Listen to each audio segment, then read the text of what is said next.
Hey guys, Joshua Neal here, and today we're doing something a little bit different. I'm actually shooting on my phone instead of on the regular camera just to try something out.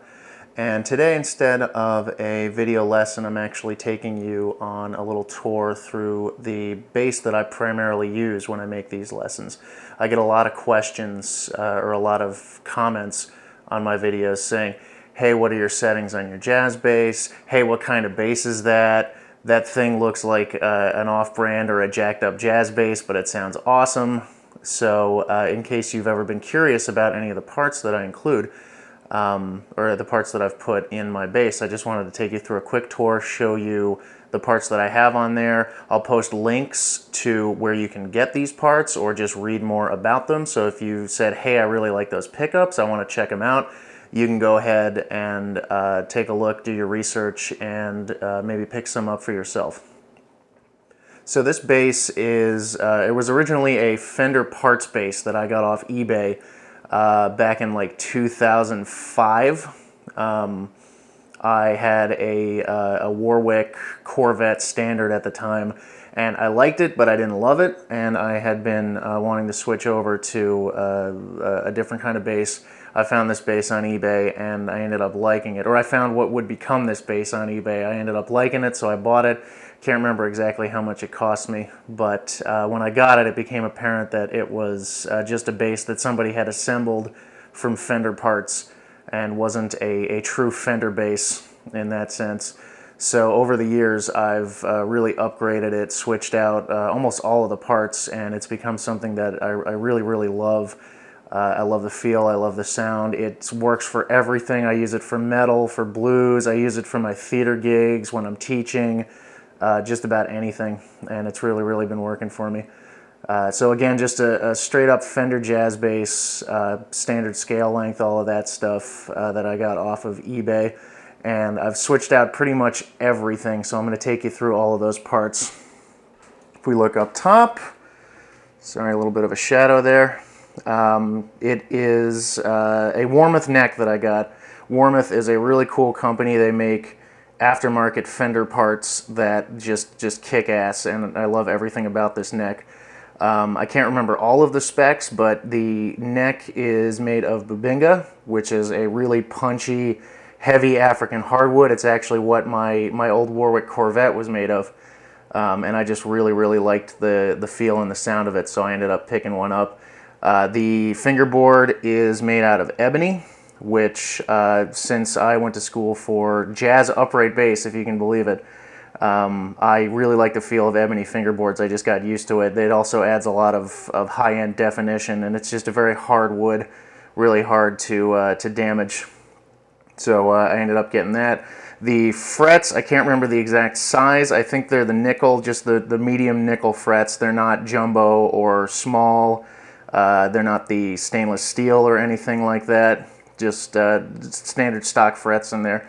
Warmoth necks don't have any kind of branding on them, but they do give you this neat little sticker that I decided to throw on there kind of in the same place that you would see the Fender logo or any other logo, and then you can't quite see it, but they also give you a sticker of their little turtle mascot, so I ended up sticking that on there as well. The tuning machines on here, these are Hipshots, just the standard clover key kind of tuning machines. They're the standard weight. Hipshot also makes what are called ultralight tuners, which are designed for if you have a really heavy neck and you want to counteract that, you can put the really light tuners on there to take some weight off. But I've heard some bad things where if you bump them, you can only bump it once, the ultralight tuners, and if you try to bend it back, because they're made out of aluminum, they're going to snap. So I ended up going with the heavier tuners, which has been working for me.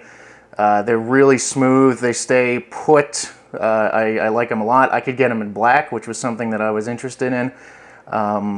Really cool little machines. Here, let me see if we can turn the bass around. Back there. There you go. Nice shot of the tuning machines. Cool little gears. Can't remember the exact turning ratio. I think it's something like 27 to 1. So they incredibly fast, incredibly smooth. Love them. I actually have, if you can see it, there is what's called the extender, or what some people call a detuner on there.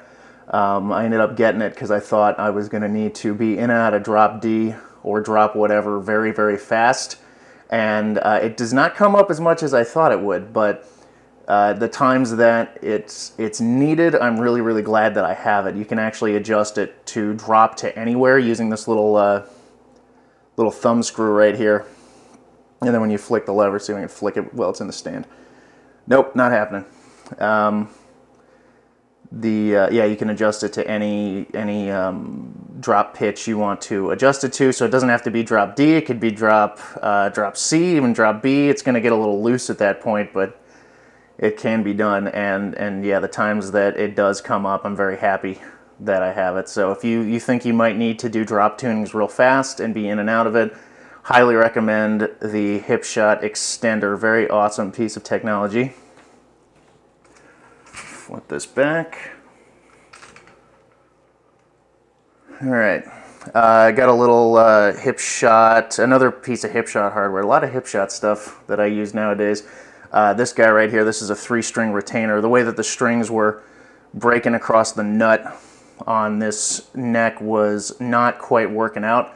It works fine for the E string, but for the other ones, they were going across a little too straight. So I had this string retainer put on, and just to get them a little more flush against the nut, and it's been a big help. Now this thing right here, which you see in a lot of my videos, I talked about it in my tapping video as well, but this is what's called a fret wrap. It's made by a company called Groove Gear, and it's primarily designed for just dampening the open strings when, say, you're playing a line up high and you don't want any sympathetic vibrations, or if you're doing some two-handed tapping and you don't want to have to worry about muting the open strings. It's great. The times that I mostly use it for recording purposes. The times that it comes up, again, I'm really glad I have it. Otherwise, I just keep it slotted behind the nut there. Kind of feel like it reduces some behind the nut vibration. I might be making that up, but in any case, I just leave it there just in case I need it. The nut on the base, which is under the fret wrap right now, is, I believe, Corian, which is a bone substitute. It's been working fine for me. I've got a bone nut on one of my other bases. They seem about the same, so I'm not really looking to switch that out anytime soon. But moving on down here, I left the strap on because I really like the strap and I wanted to talk about it. It is I believe it's an Atlas strap. I got it at Guitar Center a long time ago. I don't think they carry them anymore. But it's a leather strap, 3-inch width, I believe it is. I like the wider straps because basses are heavy, and having the wider strap really disperses the weight much better, especially when you're doing windmills and you don't want to be worried about the bass just yanking down on you. Really helps disperse that weight. I do have strap locks on here, really squeaky strap locks. These guys right here, if you're not familiar with strap locks, they just keep the strap from falling off the bass. They lock the strap, especially when you're rocking out. Really, really important. If you've ever had a strap bail on you and dropped your bass, you probably already have these, as I did. These are the Shailers, I believe. I've also used the Dunlops and the Hennessy's. I just like the ones with the pin as opposed to the button for whatever reason. Big fan of the pin style strap lock. Neck is 21 frets, I believe, right? Yeah, 21. And drops right into most standard Fender pockets. Warmoth has all the measurements on their website, so you can really measure up your neck pocket and make sure it's going to fit. And they're super helpful on the phone and in emails. They will really take care of you. White pick guard. These little holes here, which I don't think you can see in any of my other videos, right here. This bass originally had a thumb rest, which is a place where you can rest your fingers while you're playing. I guess it would be this hand. Place where you can rest your fingers while you're playing, and you can play with your thumb, which was a very popular style in the 50s and the 60s. it was not something I was using, so I ended up taking it off, but now I got these holes in the pick guard, and I don't know where the thumb rest went, so I can't put it back on even if I wanted to. But moving on down, this is kind of the heart and soul, I would say, of the instrument. These are EMG pickups, which I absolutely love. These are the Active J pickups, none of the variations like the JA or the JX or JCS or anything like that, which are all different pickup constructions.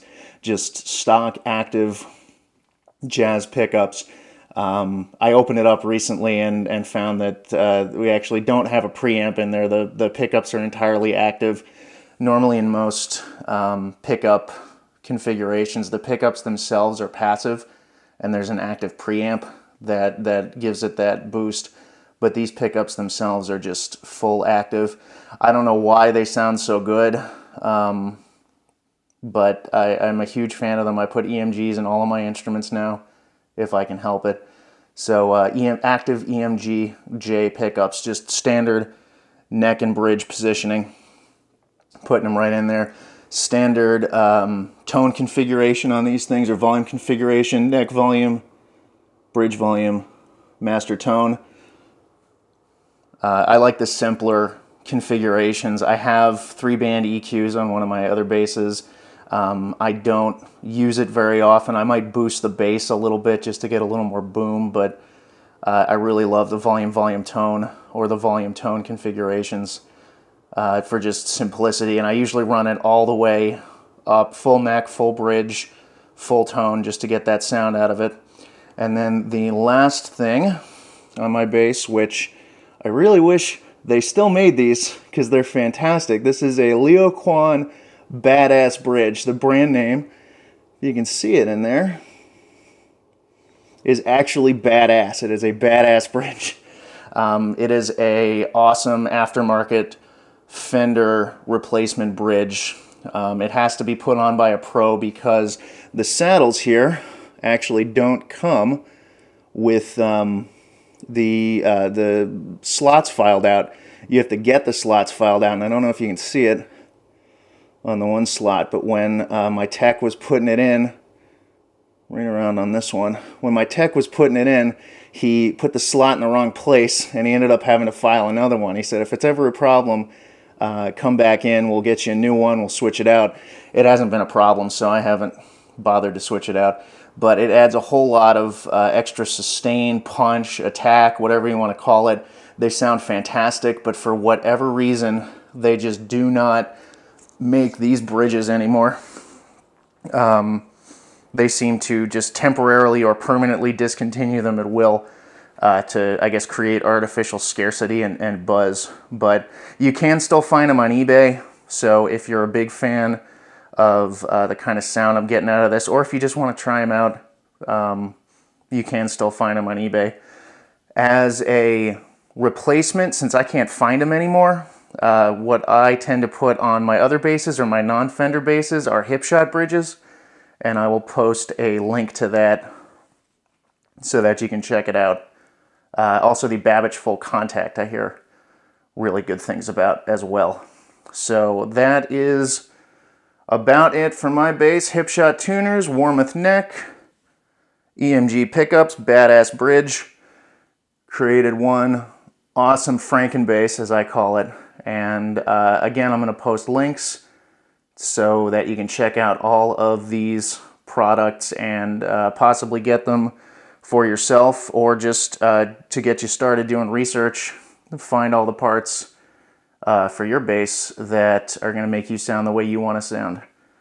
That is it for me, and until next time,